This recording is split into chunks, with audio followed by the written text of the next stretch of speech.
I'm Sori. And we're continuing down the journey of New bands. Well, this band isn't new. This is Diamond Head. New to the channel. New to the channel, new to us. This is Diamond Head, another band I haven't listened to. Never? Never. Have you heard of it before? I've heard of this song before. Metallica did a cover of it. And then somebody in the comment section said that these guys were the original ones. Oh. So. Oh, okay.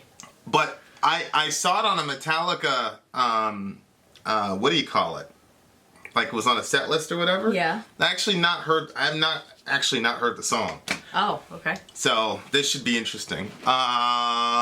So yeah, this is Diamond Head. Now, just so you know, when the whole Judas Priest thing was happening, they're like, wait till they hear Diamond Head. Oh, so I'm assuming that this guy's going to be very, very high pitched. I actually want to listen to more of that stuff because I think that if we were listening to metal in that era, we would have been like more open to it. We would have thought this is badass. We got to reverse engineer ourselves from like Deicide. You know, I'm the Cookie Monster. You know, whatever. Yeah. My dad didn't give me a popsicle when I was 3. You know, to like actual artists. So here we go. Okay. This is, what is it? Am I Evil? Yep. Go.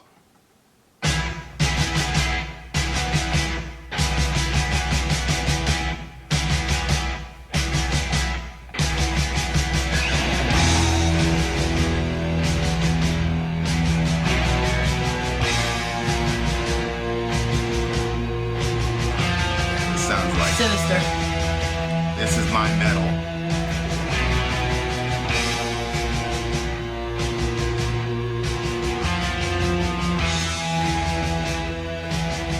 I need a hood. Are you in the KKK? Not at all.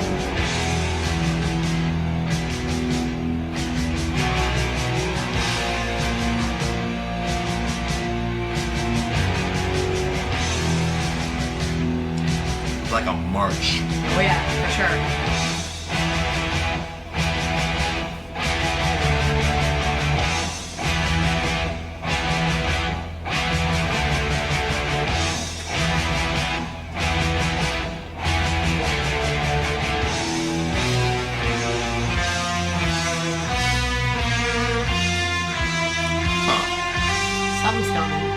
Definitely see how Metallica was influenced by this band.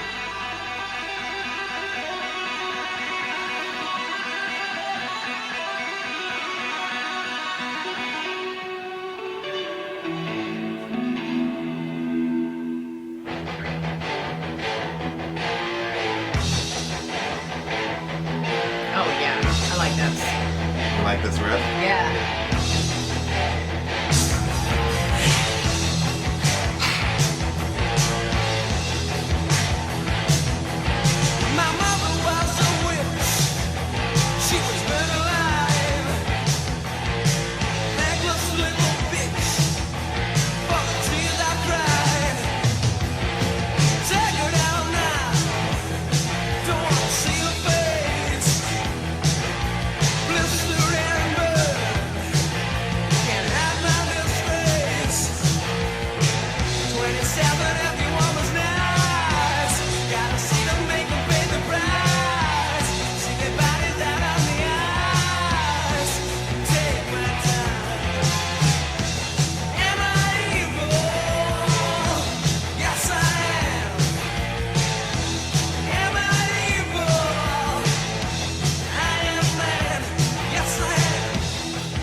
I definitely see how Metallica was influenced by this band. Yeah. Like when we start going to like some early 80s Metallica, you'll see. Well, I thought that there was a similar sound even from what I've heard. Really? Yeah, some of the stuff in the middle there. Yeah. That's okay, so this guy, they were saying that this guy had a high-pitched voice too, or Yeah, I don't think so. Well- That's not the same to me. Well, I felt like he reserved it, that he pulled it back, that he didn't go like on 10. Yeah, Like, no, yeah. He kept it level. Yeah. And so it did overpower. There wasn't Right. too much salt No, I didn't think so. I on thought the it was chicken. good. This was good. Mm-hmm. This was really, really good. What did you think of the music? Oh, I liked it. I liked the progressions. I liked the drums in it. I liked it, yeah.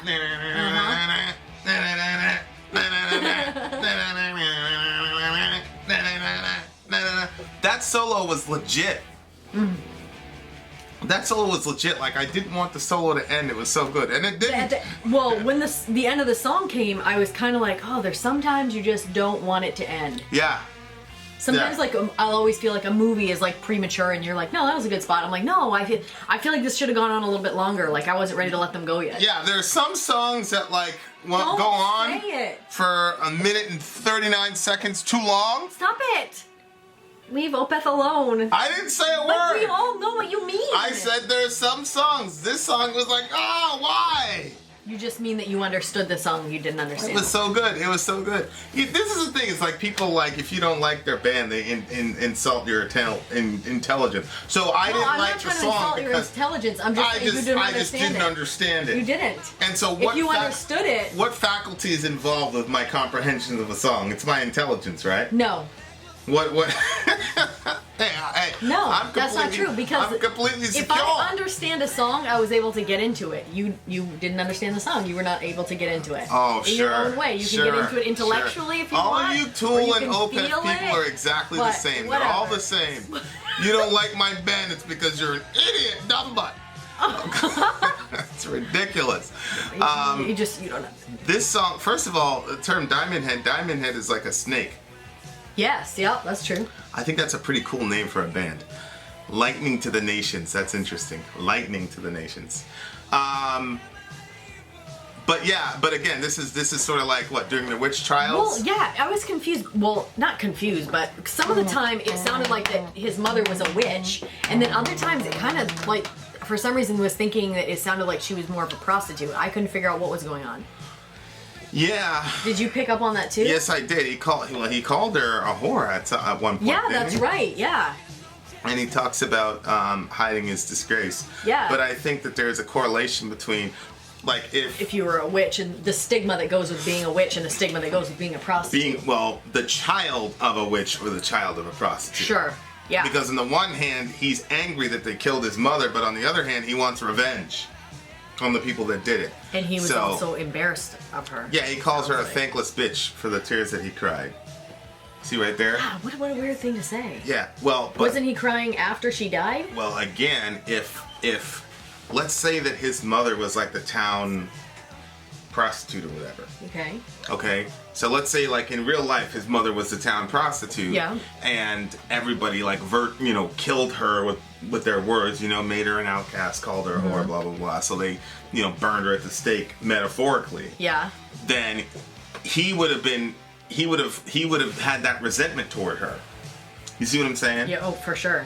So when he says thankless little bitch for the tears that I cried, it would basically be he had to suffer. Right. He would want her to stop. And she wouldn't stop. Right. So or she didn't appreciate how much it cost him. Right. Her life. I think style that or makes whatever. sense. How much it cost him. Because she was thankless. Of course, if she was the town, whore or whatever, she's probably looking at it like, well, you're thankless for what I'm doing to keep everybody freaking afloat. give everything up. It's a typical conflict with the child, where the parent's like, I'm doing everything I can to make a life for you, and then the child is like, you never spent any time with me.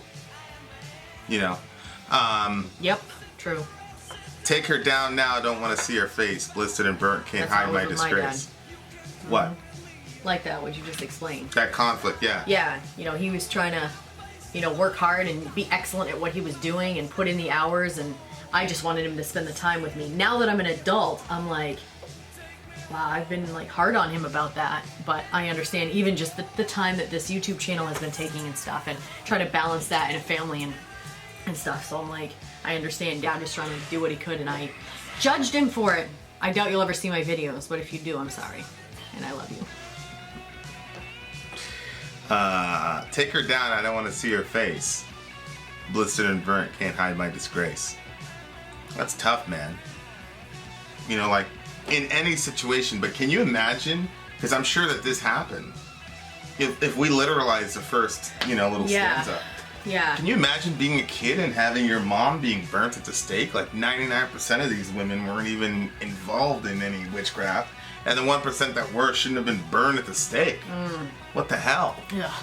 So can you imagine doing that to some little kid, making his mother like, like we read about this stuff in history books, but it's like really like fucked up shit. Like I cannot imagine like that's your mom and they're doing that. I can't either. You know what? Either or. I'm not sure as the song progresses if it was actually, if it sounds more like it's literally talking about the witch, but when it said the part, take her down, I don't want to see her face, like I saw this, I don't even know where I saw it, somewhere growing up, I saw this horrible scene where this guy was like taking the woman sexually, and he like threw her down and like got on her, but she was like face first, and like I remember feeling like, it like really like upset me. I can't even describe it, but anyway, I was thinking at that point, I was like, I wonder if he just means like before, like, and the kid saw this happen, that scene. The kid walked in and saw that, so I didn't know, like, and when I first heard it, I didn't know if he meant like just get her down and get on top of her, and like he didn't want to see her face like as it was going on. But then I'm like, no, I don't think so. I think that this is talking about actually the witch trials, because I think the take her down means off the they would burn him on the stake. God. I can't even imagine, like, and he said that her face was like blistered and burnt and stuff. Ugh. To be a child in that sort of environment and to see that, and to know that your mom wasn't a witch. Or, I mean, if she was. Or even if she was, who cares? Like, yeah.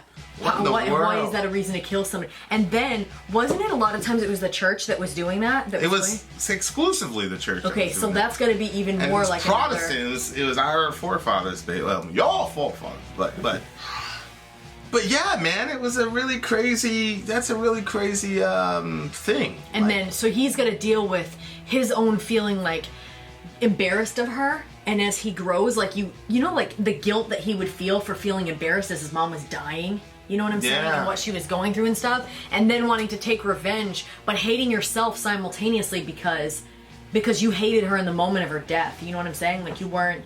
Yeah. Like all of that on a child. Yeah, and the other thing is like they take you out to the town square and everybody would watch as somebody I don't understand that. Yeah, man, I don't But you know what? We do the same damn thing now, because they'll post videos of people dying. Yeah. And people watch it. Yeah. So how are we any different than them? Yeah, I remember in the Vegas shootings happened, I had a friend who posted this video of like, the impulse of people, like when all that shit's going down, to pull out a camera and like videos about that. Your life is on the line. What the hell are you doing? I mean, even what's happening with ISIS, and they're killing people, and people are sitting there watching that too. Yeah, I don't know what it is about human nature that but no, he I'm says not like that. That may be a human nature thing, but I don't want to see that. You're not like that. You're not. But he says it. He says, "Am I evil? Yes, I am." And look, he says, "Am I evil? I am man." I know. And that's it could be a double. It could be, yeah, man, I'm evil. But it could also be, I am man. Well, that's why I thought human nature in itself is evil. Well, that's why I thought it was maybe the prostitution thing, and that was part of like the guy taking down his mom like sexually and stuff in that way, because then I thought he was saying I'm evil but I'm man, because he would have seen men doing that to his mom, and men are evil. So then he has like this mindset that like, well, yeah, I'm evil but I'm man, so what are you going to do? No, I think he means evil as in mankind. Yeah, you probably, yeah. Well, again, this is when I was thinking about it in that. He's mad at the people who burned his mother, and he's also plotting on killing the people, and he knows that type of vengeance is evil. So everybody's evil. There's no innocent party in this guy's world. It's interesting because a lot of times people want to make excuses for themselves. Like, he could have only talked about the vengeance and, like, basically seeking his mom's honor by taking down these people that did this to her. But he's saying, I'm evil. Well, yeah, and I don't know if it's like a repentant, oh, I'm evil. I think it's more of like, okay, motherfuckers, you want to say that I'm evil? Okay. Okay, yeah, I'll show you how evil I am. He was evil, though, because he said 27, everyone's nice. Go to see them, they make them pay the price. Like, it sounds like, you know, like when there's something really fucked up that happens, and then people act like it didn't happen? Like, they burned his friggin' mom at the stake, but he's still living in this town, and like, he comes in, everybody's like, oh, hey, how you doing, blah, blah, blah. But all the while, like, you people are the ones that killed my mom. Like, but they're acting like everything is okay, and it's not okay. Yeah. So then he's like...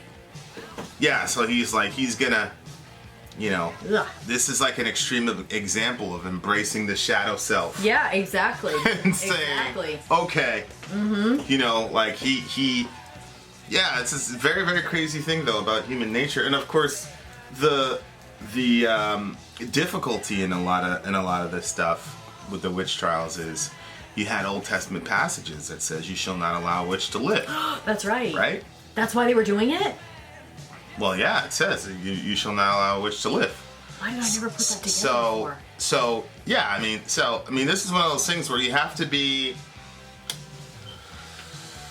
acknowledge that stuff, and you have to say there's reasons why, right? And of course, I would look at that and say, and we'll probably do a podcast of, you know, Old Testament violence and all that and all that good stuff. But I would just simply say, as a New Testament Christian, you know, we were not part of executing anyone for any reason. If you look at the church for the first 3 centuries, right, we never executed anyone, and we were a refuge to everyone, no questions asked. You know, back in the day, even if you were like a horrible criminal, you could run, and if you made it into the church, they couldn't touch you.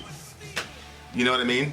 Yeah. So that's how we took the position on the death penalty. Initially, we were completely pacifistic and we weren't executing anyone. And then 4th century rolled around and we got some power, and then all of a sudden we're like, oh, and then we started executing people. So, and of course, the other side of that, just real quick, as far as how I reconcile an Old Testament death penalty command with New Testament no longer killing people, is this idea that when Jesus died, he took on the penalty we should have all taken. So, adulterers, Sabbath breakers, witches, everybody, rapists, all those people deserve the death penalty according to the Old Testament. I had somebody say to me, God's good with rapists. What are you talking about? Please. You get dragged in the middle of the street and stoned to death if you're a rapist in the Old Testament. What's wrong with you? A whole city got lit up because one girl got raped in the Old Testament, in Genesis. So please don't come with that. I'm trying to be open-minded. You should be open-minded too. But so anyway, so here's what I would say. What I would say is that you have all these crimes that deserve death in the Old Testament, and so in the death of Jesus now, we as Jesus people say, okay, there's a death already that you deserve to die. We all deserve to die, biblically speaking, because of our sin. But there's a death that happened that makes it so that we're not going to be the ones that are doing it, because it would undo the message that we're saying, which is a death occurred so that none of us would have to die for our sin. Mm-hmm. And so then if we turn around and start becoming the death dealers again, we're denying that Jesus died for our sins. So that's how the early church basically reconciled those ideas. Of course, in the Old Testament, Jesus hadn't come yet. So these people are like, you know, setting people on fire for being witches, but at the same time breaking the Sabbath and nobody gets stoned to death. Well, biblically, you're supposed to get stoned to death. So what the hell? But anyway. Yeah, we definitely need to do a podcast on that one, because that is such a big why would you kill a witch? Why wouldn't you just try to, you know, and then it turned into the whole witch trials where people who weren't even witches were getting killed. But why in the first place would you kill a witch? Like, I definitely think there needs to be a podcast on it, because that's too big of a topic to jump into in a few minutes. But I just wanted to pause and be like, you know, like we're singing these songs and the riff is good and blah blah. I'm like, yo, like this happened to some kid somewhere. It makes my stomach upset, actually. You know, and it's amazing to me that there wasn't some, and I'll do some digging. Maybe you guys know. It's amazing to me that there wasn't some like jihad or massacre of people who got together and said, look, motherfuckers, because it's always the religious elite who do this shit. You know what I mean? So I'm amazed that people didn't like take up arms and just slaughter a whole bunch of these people for doing this shit. Like I'm looking at this and I'm like, I'm on this kid's side. Like, take them all out, because like that's insane The type of society that'll sit there and let that happen. I saw one ISIS video, and it changed my mind on so many things. About even God and everything. The guy that got burned? Yeah, they put the guy in a curb, burned to death, and I'm like... I remember when you told me that you saw that. I just remember being like... It changed you. Yeah, I've never been the same since then. Never. And it's changed my relationship with God. I mean, for the better. But I just remember being like, all those people need to die. Like, right now. And then the next day... Change it for the better. I don't understand that. The next day, the Jordanians, you know, bombed an ISIS camp or something like that. And I'm like, yes, motherfucker, that's right. And then God was like, okay, so you're mad at these people because they burned a guy alive, so now you're happy that they got blown up and burned alive. Right. And it's that whole, am I evil? You know what I mean? Like, he's embracing it, and it was one of those moments where God kind of, you know, put my shadow self in front of me, and I'm like, all right, so I'm not supposed to want anybody to die. All right. Like, that was the major lesson, but... I can see like where this guy's coming from, because it's like, man, we do some really evil shit to one another, man. And the crazy thing is, like, this lady, she grew up in the town, I'm sure, you know, like historically, you know, like grew up in the town, got milk from Mr. You know, Higglebon or whatever and all that, and then you just turn, and it doesn't take long for people to like, oh my gosh, you know, flip. Nope. So it's like, it's crazy to me that, ugh. But then he carries this resentment towards his mother. I mean, that's insane. Gotta see their bodies on the ice. Take my time. Okay, on to the action now. I'll strip your pride. I'll spread your blood around. I'll see you ride. What does it mean, ride? I don't know, like go off into the... Okay, your face is scarred with steel, wounds deep and neat, like a double dozen before you. Smell so sweet. Roses. I don't know. Roses. Roses? Yeah, you know, like red rosin? Yeah. Red roses? Yeah. So, double dozen is like 24, and there were 27 of them, so I guess he's rounding. There was 27 of them? I thought he said he was 27. No, he says 27, everyone was nice. Oh, I thought he was talking about his age. Like he's 27 and everybody's being nice to him. No, I think it was 20. But all the while he's... I think it was 27 people there that watched her get burned alive. Because 27, everyone was like, got to see them, make them pay the price. So I think it's... 27 people. Yeah, I think this guy's like very, very exacting. I think he's like... You know those people that like take like note of every bad thing that happened to them? Yeah. So I think he was sitting there. He's like, I'm gonna count every single person that was around here. I'm gonna kill them all. That's what I think is going on in this guy's head. I disagree with you. You think he was 27 years old? Yep. And that everyone was nice because they had moved past the situation and they were just trying to be like whatever, even though they all knew inside that they had killed his mom. Because he says that he's a man. I am man. So I think that he's grown and he's a man and now he's gonna exact that justice. That's what I got from it. I think you're wrong. I think he's being a very, very exacting person, and he's counting how many people did what to him. When he says "I am man," I don't think he's saying "I am a man." I think he's saying. So you think he's a child that's exacting justice on 27 men? No, I don't think he's a 27-year-old. Is what I'm saying. Yeah, when he says "I am man," I don't think he's saying "I'm a man." I think what he's saying is "I'm mankind. I'm Ben Adam. I'm a son of Adam. I'm a human being, and human beings are evil." Like, I think the whole point of him saying, I am man, I am evil, is to say human nature is evil in and of itself. Yeah. So, I don't think the 27 has to do with him being a man. I think that's because he's so, like, meticulous and detailed about everything. Yeah. So, what did he do? He scarred their faces and stuff? Is that... He's got a knife, he's got a sword, but when he says smells so sweet, he's talking about their blood. Right? Whoa. Wounds deep and neat. Like a double dozen before you. Smells so sweet. Which is another reason why I think the 27 is the amount of people, because a dozen is 12, right? So a double dozen is 24, which is close to 27 people. See what I'm saying? The baker's dozen is 13, so 26. So he, you know, it says like a double dozen, so it's not exactly a double dozen. Yeah. So, but you become. Well, they say vengeance is sweet and stuff like that. You hear that? Revenge is sweet. Revenge is sweet. Revenge is sweet. Yeah. Ugh. My soul is long, but but that's the thing, is like, that's a concept of forgiveness that's so crazy, is that you become like this really sick person if you don't. Like, there's this parable that Jesus tells about like an unforgiving person, and basically, long story short, the person doesn't forgive, and then Jesus says you're going to be in jail for the rest of your life until you forgive a person. And you can look at it like God is putting you in jail, rah, or you can look at it like the way the universe is orchestrated. If you don't forgive and let that shit go, you're going to be in prison. Oh, for sure. And this guy sounds like he's in prison because it's obvious that he's not going to find any peace even after he kills these people.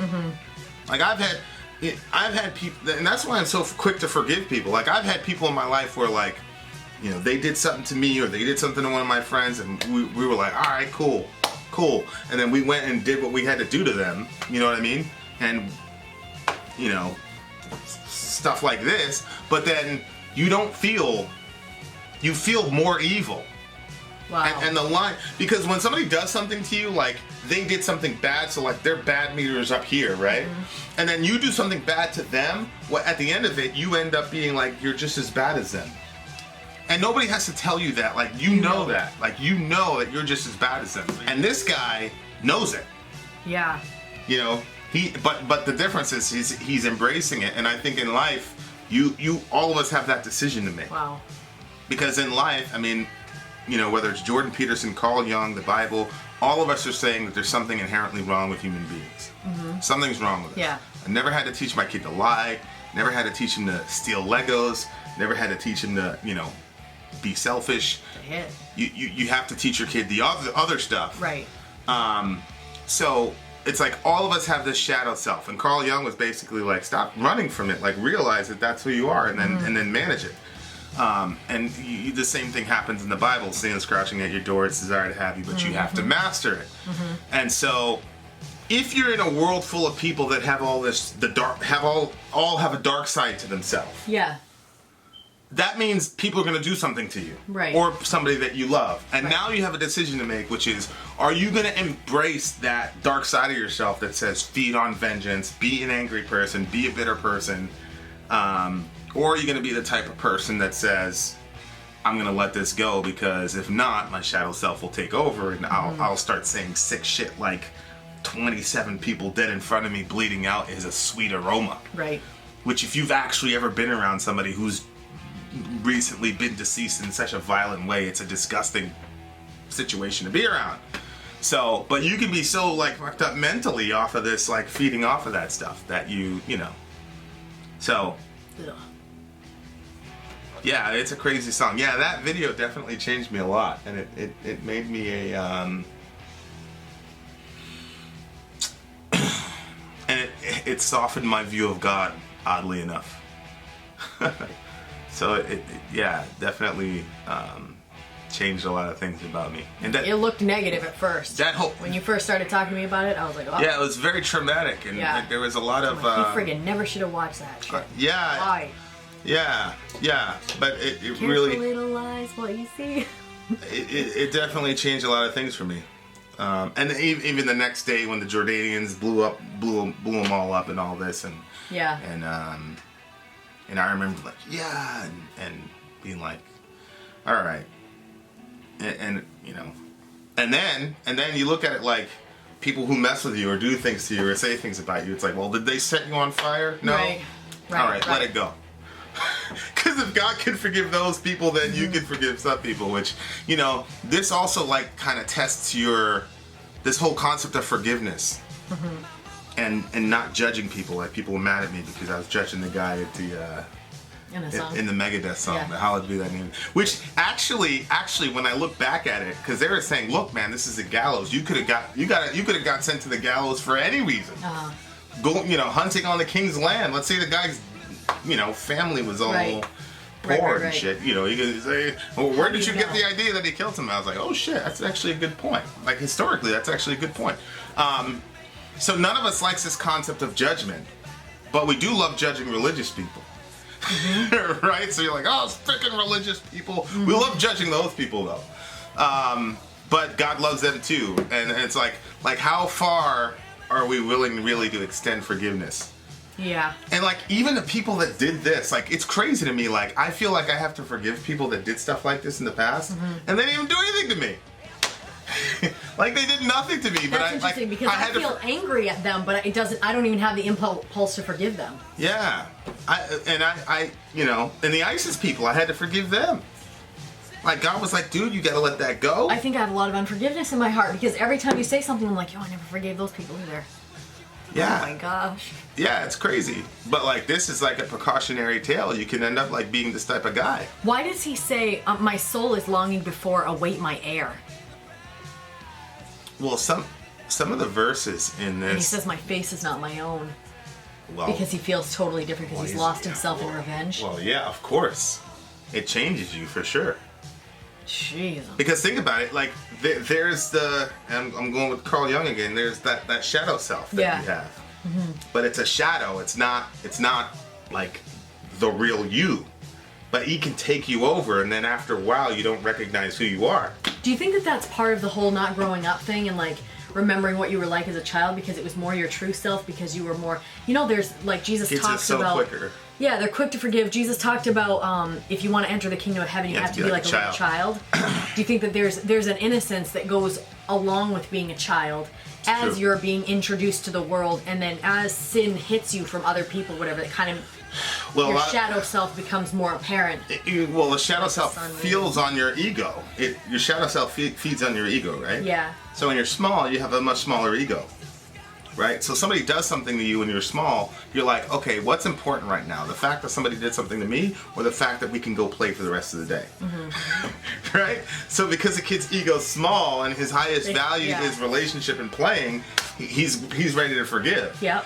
For unforgiveness, a lot of the time is based on the ego. So you did something to me, so now I am willing to sacrifice playing and all the rest of it. Oh, no, yeah. That's right. Now that becomes my highest desire is avenging my ego, and so so that's where unforgiveness comes from. Yeah, it's true because sometimes when I'm holding on to unforgiveness, I'm like, man, I'm in this terrible mood and I want to stop doing this, but I can't because I've already been going at it. So how do I stop and stuff? Yeah. Well, yeah, it's true. It's true. And I know I'm ruining my day. I'm ruining our night. Yeah. Then I'm like, man, I could be hanging out with Vin instead of be sulking over here. Well, think about it. Like, there's 27 people that did this to him, right? Yeah. In my theory. I mean, he could be 27 years old. I don't know why that would be relevant, but anyway. Yeah, I just thought he grew up. Okay, I see where you're coming from. But let's say there's 27 people, so you killed person number 15. Well, you can't turn back now. You got to kill the rest of them. You see what I mean? Yeah. Like, and then it's like, you know, if you're that type of an exacting person, like, how many people are you going to kill in your life? Like, you can't kill them all.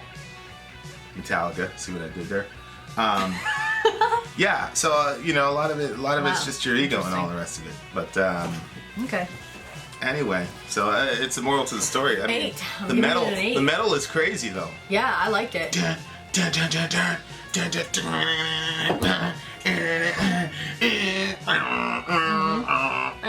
That solo is insane. I'm gonna give this song an 8.9. Ooh. And I really, really like the vocals.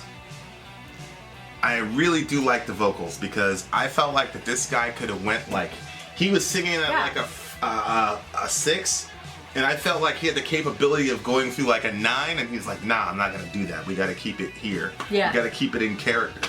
And I appreciated that about this guy, whoever he is. I don't know what his name is. Exercise some restraint. It's better to be a warrior in a garden than a gardener in a war. Very important line. All right, guys. Vin out. Sori out. Gone.